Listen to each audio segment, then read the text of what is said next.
What's going on, everybody? This is a 2017 Dodge Durango RT, but this will apply to many different Durango models, especially newer ones.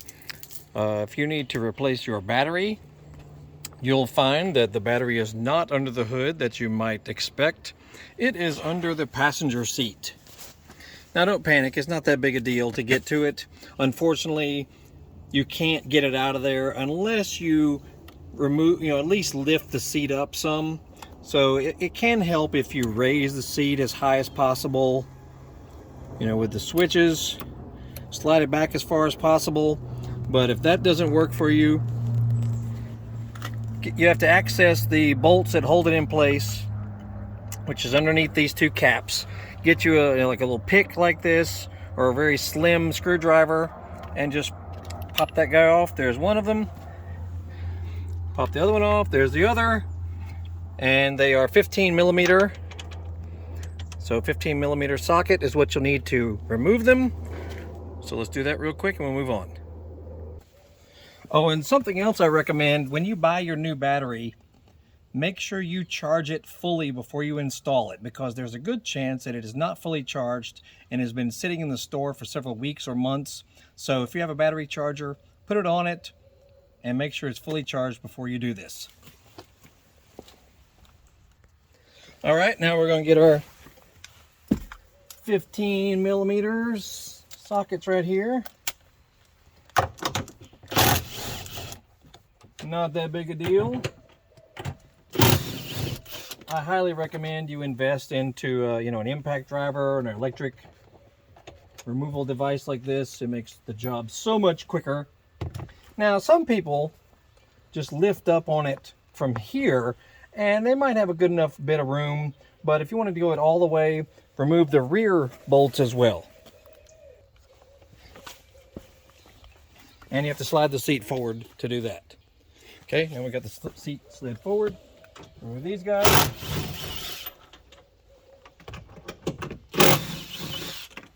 And that's all there is to it in removing the 4 bolts that hold the seat in place. No big deal. Then you can just sort of tilt the seat backwards. Notice this right here. Honestly, that's all there is to it. Then we'll go underneath and get the battery out.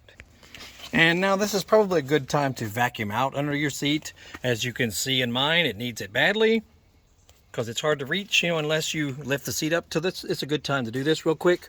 But you see this lid right here? This is where the battery is located. Just grab a hold of this lip in the back and firmly pull up on it. Then you can remove everything and just slide it out of the way. And there she is. A lot of people complain about this, thinking it's going to be an awful job, take forever or whatever. It's not that big a deal. Come on now. You guys can handle it. All right, now the next tool you'll need is a 10 millimeter socket. It's to loosen the pinch brackets around the battery post. So just loosen those. You don't have to take them all the way out. Just loosen them a little bit, and then you'll be able to pull the battery connections off.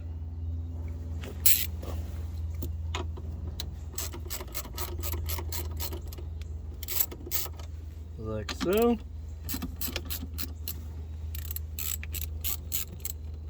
Just loosen them a good bit. They'll pop right off. Now make sure you protect the negative one, which is this one, from touching anything metal. Okay, and this one pops off too. So you may want to put like a cloth or something over the battery post to make sure that it doesn't accidentally touch while you're removing the actual battery from here, which is the next step, because there's a bracket in the back that holds the battery down. So let's do that. Okay, and with that you'll need a 13 millimeter and a long extension so that you can get behind it here. There's 2 nuts, down low. You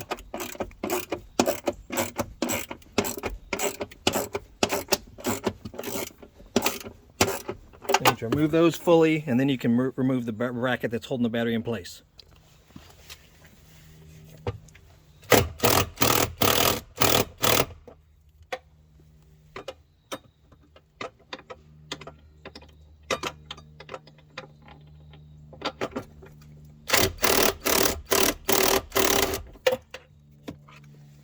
Okay, and that's that. Now that bracket will have to move out of the way, and then you can make sure you protect the terminals from touching the battery, and then just lift it out. And it's quite bulky and heavy, so be ready. And one other simple thing, there is a vent hose that's just on the side of the battery. Just pop it off, but you can leave everything in place. And then you'll notice, the bracket lifts straight up out of here. The two nuts that hold it in place right there. Don't drop them like I just did. And then just get the battery out of there. And once again, it's a pretty bulky, heavy battery, so be ready. And make sure you keep an eye on how it's oriented in there. The negative is towards the back, positive towards the front. And just bring it out. And like I said, now is probably a good time to get your shop vac or your vacuum cleaner and just, vacuum this whole area out, everything around here. And this is a pretty clean car actually, but under the seat, not so much. So get all this cleaned out before you put the new battery in. And once again, make sure that the new battery is fully charged before you do this.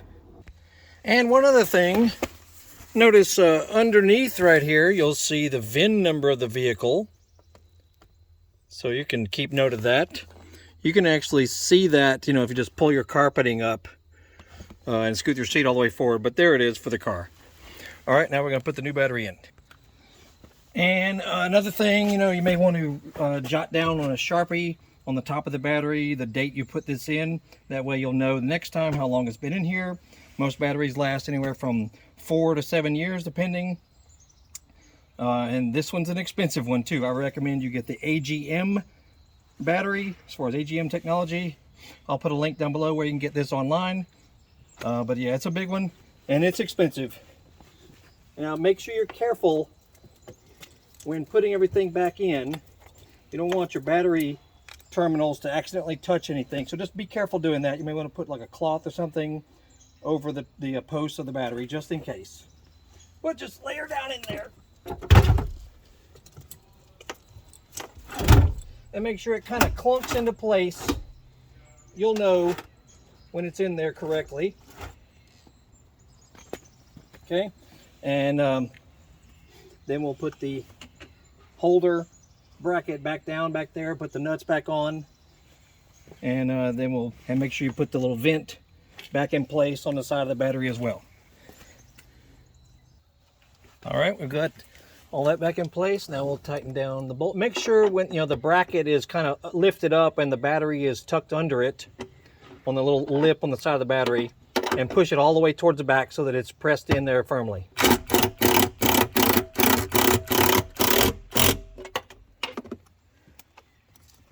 And be careful not to touch the battery posts.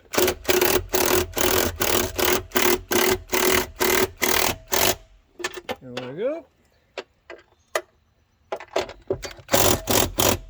Make sure it's good and firm. Okay, now we'll put our cable ends back in place. Do negative first, then positive. Okay, we've already got the negative on. Now here's the positive. Make sure these are firm, but you don't have to break your arm, to put them in place. Just make sure these are good and firm and can't rotate at all. No pivoting, no moving. Make sure the battery feels good and secure. If it wobbles a little bit, you may need to tighten down the rear nuts a little bit more. All right, and if you're satisfied with how everything feels and looks, make sure none of these little wires are going to get kinked or pinched or anything when you put everything back in place. Put your lid back on. It has little clips. See these little clips here and here. Little clips that go into these little slots all around it here. And it's pretty obvious, how they go. Everything should sort of click into place when it's properly inserted. And if it doesn't click in place, just reposition it until it feels like it's clicked in. All right, now it's time to make sure everything is out of the way because you're about to lower the seat back down. Make sure nothing is missing or unaccounted for. Watch all your wires here. Make sure they're all fastened and good. And just tuck everything under. Okay, then we'll go to the back of the seat and put those bolts in first. Okay, you'll see the holes back here underneath these caps. They will reveal themselves basically. So start them, you know, just hand tight at first. You know, make sure they're not cross-threaded or anything. Then you can use your ratchet or your wrench, whatever you're going to use. Make sure the seat is feeling like it's centered over the hole as well.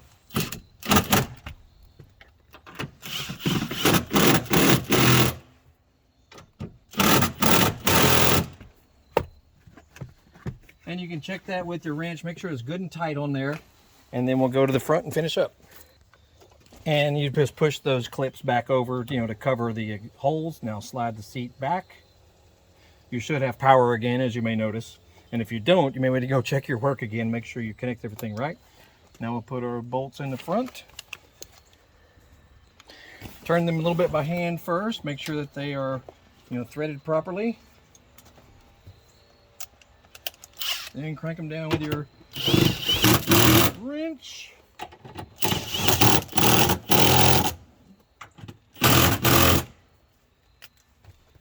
Check them with the hand wrench, make sure they're good and tight.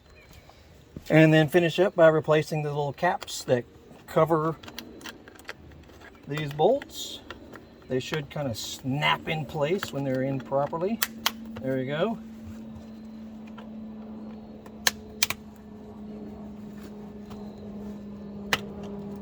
Make sure they're kind of flush. They'll snap right in. And you know, make sure the seat moves around as it should. Up, down, all be bob. Of course, you can crank up the vehicle, make sure it's doing as it's supposed to. And that's all there is to it.